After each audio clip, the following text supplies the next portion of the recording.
மறக்கப்பட்ட பெயர்களின் தெய்வீகம். இன்னைக்கு நம்ம பார்க்க போற கதை கொஞ்சம் வித்தியாசமானது. ஒரு புராதனமான, அதே சமயம் லேசா ஒரு பயம் கலந்த கதை. மறக்கப்பட்ட பெயர்களுக்கும் கடவுள்களோட இருப்புக்கும் என்ன சம்பந்தம்? வாங்க அந்த மர்மமான தொடர்பை பத்தி கொஞ்சம் ஆழமா பார்க்கலாம்.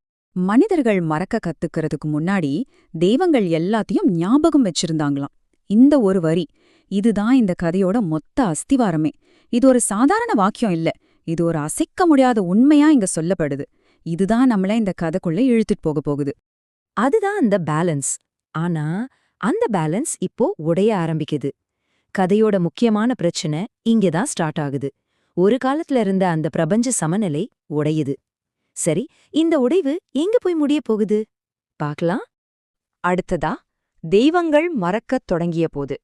இந்த மிகப்பெரிய பிரச்சனைக்கு முதல் அறிகுறி எப்படி வந்துச்சு தெரியுமா? ரொம்ப அமைதியா, எந்த ஒரு சத்தமும் இல்லாம. முதல்ல ஒரு கோவில்ல ஒரு மௌனம். ஒரு பூசாரி மந்திரம் சொல்லிட்டே இருக்கும்போது பாதியில நிறுத்திடுறார். ஏன்னா அவரோட கடவுள் பேரே அவருக்கு மறந்து போச்சு. அடுத்து அந்த கோவில் மணி தானா அடிச்சிட்டு அப்புறம் நிக்குது. அன்னிக்கு ராத்திரி அந்த கோவில்ல இருந்த சிலை வெறுமையால வெடிச்சு செதறுது. பாத்தீங்களா? கண்ணுக்கு தெரியாத ஒரு பயம் எப்படி ஒரு கான்கிரீட் நிகழ்வா மாறுதுன்னு. ஒரு மறதியில ஆரம்பிச்சு ஒரு சிலை வெடிக்கிறதுல முடியுது. ஆனா இந்த பிரச்சனை அந்த ஒரு கோயிலோட நிக்கல. நாடு முழுக்க பரவ ஆரம்பிக்குது. மந்திரங்கள்லேந்து வார்த்தைகள் காணாம போகுது. யாகத்துல வளர்க்குற தீ எரியவே மாட்டேங்குது. சாமிக்கு வைக்கிற படையல் வெச்ச நிமிஷத்திலே அழுகி போகுது. அப்பதான் ஒரு விஷயம் புரிய வருது. தெய்வங்கள் பட்டினியா இருக்காங்க. ஆனா நம்பிக்கையால இல்ல, நினைவுகளால. இது எவ்வளவு பெரிய ஷாக்கிங்கான ஒரு விஷயம் பாருங்க. நினைவுகளின் பசி. சரி, இந்த பிரச்சனைக்கு உண்மையான காரணம் என்ன? இந்த உலகத்தோட அடிப்படை விதி என்ன? தெய்வங்களோட இயல்புதான் என்ன? அத பத்தி தான் இப்ப பார்க்க போறோம். இங்க பாருங்க, தெய்வங்களோட உண்மையான சாராம்சமே தொடர்ச்சிதான். அதாவது அவங்க நம்மளோட நம்பிக்கையால வாழல. மாறாக நாம உச்சரிக்கிற பெயர்கள், நாம திரும்ப திரும்ப சொல்ற கதைகள், நாம ஞாபகம் வச்சிருக்கிற கடன்கள், இதனாலதான் அவங்க வாழ்றாங்க. நாம நினைக்கிற மாதிரி பக்தி இல்ல, நினைவுதான் அவங்களுக்கு ஆதாரம். இத ரொம்ப அழகா ஒரு துறவி சொல்றாரு. தெய்வங்கள் என்பது உருவம் பெற்ற நினைவுகள், மனிதர்கள் என்பது பயம் பெற்ற நினைவுகள். இதுல எவ்ளோ பெரிய வித்தியாசம் இருக்கு பாருங்க. கடவுளுக்கும் மனுஷனுக்கும் உள்ள அடிப்படை வேறுபாட்டே இந்த ஒரு வரி சொல்லிருது. இதுதான் இந்த கதையோட தத்துவ மையம். சோ இத நாம இப்படி ஒப்பிட்டு பார்க்கலாம். பழைய உண்மை என்ன? நம்பிக்கைதான் தெய்வங்களை வாழ வைக்குது. ஆனா புதிய நிஜம் என்ன? தொடர்ச்சிதான் அவங்கள வாழ வைக்குது. முன்னாடி மறக்கிறது மனுஷ இயல்புன்னு நினைச்சோம். ஆனா இப்ப மறக்கிறது தெய்வங்களே பட்னி போடுது. யதார்த்தத்தோட விதிகளே இங்க மாத்தி எழுதப்படுது. பழைய நம்பிக்கைகளெல்லாம் உடைஞ்சு ஒரு புதிய, ரொம்ப கடுமையான ஒரு உண்மை உருவாக்கு. ஒரு தெய்வம் எப்படி மறையுதுங்கிறதுக்கு இது ஒரு சின்ன உதாரணம். முதல் வருஷம் ஒரு ஊர்ல திருவிழா நின்னு போகுது. 2வது வருஷம் அந்த தெய்வத்தோட பேரையே தப்பா உச்சரிக்க ஆரம்பிக்கிறாங்க. 3வது வருஷம் அந்த கோவிலுக்கு யாருமே வரல. கடைசியா என்ன ஆகுது? அந்த தெய்வம் தள்ளாடிட்டே அந்த கோவிலை விட்டு வெளியேறுது. விடிஞ்சு பார்த்தா அந்த இடத்துல கோவில் இருந்ததுக்கான தடையுமே இல்ல. யோசிச்சு பாருங்க, மறக்கப்படுறதோட விளைவு எவ்வளவு கொடூரமா இருக்குன்னு. வானத்தில் பீதி. இப்போ கதையோட டென்ஷன் உச்சத்துக்கு போகுது.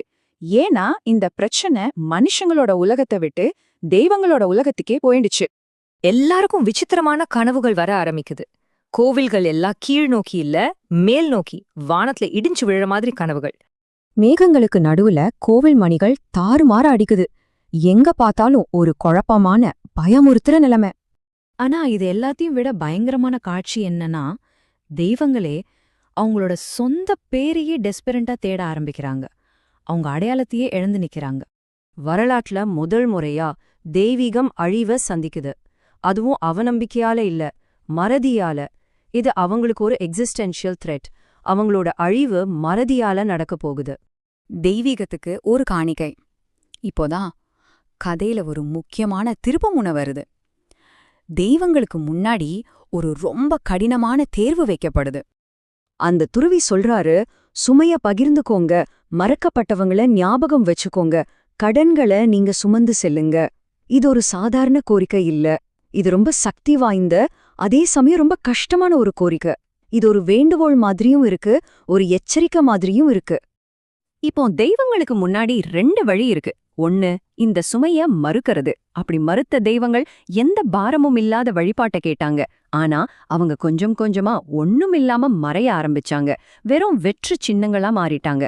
இன்னொரு பக்கம் இந்த சுமைய பகிர்ந்துக்க ஒத்துக்கிட்ட தெய்வங்கள் இருந்தாங்க. அவங்க தழும்புகளோட ஆனா உண்மையா இருந்தாங்க. கண்ணீர் விட்டு நினைவுகளை சுமக்கிற தெய்வங்களா ஆனாங்க. ஒன்னு அழிவுப் பாதை, இன்னொன்னு வலியோட வாழ்ற பாதை. அப்புறம்தான் அந்த இரவு வந்துச்சு. பெயர்கள் விழும் இரவு. அன்னிக்கு ராத்திரி அந்த சுமை அதிகாரப்பூர்வமா மனுஷங்களுக்கு மாற்றப்பட்டுச்சு.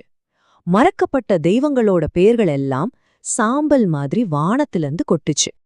அப்படி விழுற பெயர்களை மனுஷங்க புறக்கணிச்சா என்ன ஆகும்? அதுக்கு ஒரு பெரிய விலை கொடுக்க வேண்டியிருந்தது. ஒரு பேரை நீங்க கண்டுக்காம விட்டா அடுத்த நாள் காலையில உங்களுக்கு ரொம்ப வேண்டிய ஒண்ணு நீங்க எழுந்துடுவீங்க. அது ஒரு குழந்தையா இருக்கலாம், உங்க குரலா இருக்கலாம், இல்ல உங்க பிம்பமா கூட இருக்கலாம். இப்போ இது வெறும் தெய்வங்களோட பிரச்சனை இல்ல, நம்ம பிரச்சனை. உலகின் சுமை. நாம இப்போ கதையோட முடிவுக்கு வந்துட்டோம். இதுக்கப்புறம் மனுஷங்களுக்கும் தெய்வங்களுக்கும் நடுவுல ஒரு புதிய, ரொம்ப கனமான ஒரு யதார்த்தம் எப்படி உருவாச்சுன்னு பார்க்கலாம். ஆமாங்க, உலகம் மொத்தமா மாறிடுச்சு. இப்போ நாம பண்ற பிரார்த்தனைகள் எல்லாம் ரொம்ப கனமா இருக்கிற மாதிரி ஒரு உணர்வு. கதைகள் சொல்லும்போது ரொம்ப கவனமா பேச வேண்டியிருக்கு. ஏன் சாதாரணமா மறந்துடு அப்படின்னு சொல்றதுக்கு முன்னாடி கூட மக்கள் ஒரு நிமிஷம் யோசிக்கிறாங்க. ஏன்னா இப்போ நினைவுகளுக்கு ஒரு உண்மையான ஆபத்தான இடம் வந்துருச்சு. இப்போ இந்த கதை நம்மகிட்ட ஒரு கேள்வி கேக்குது.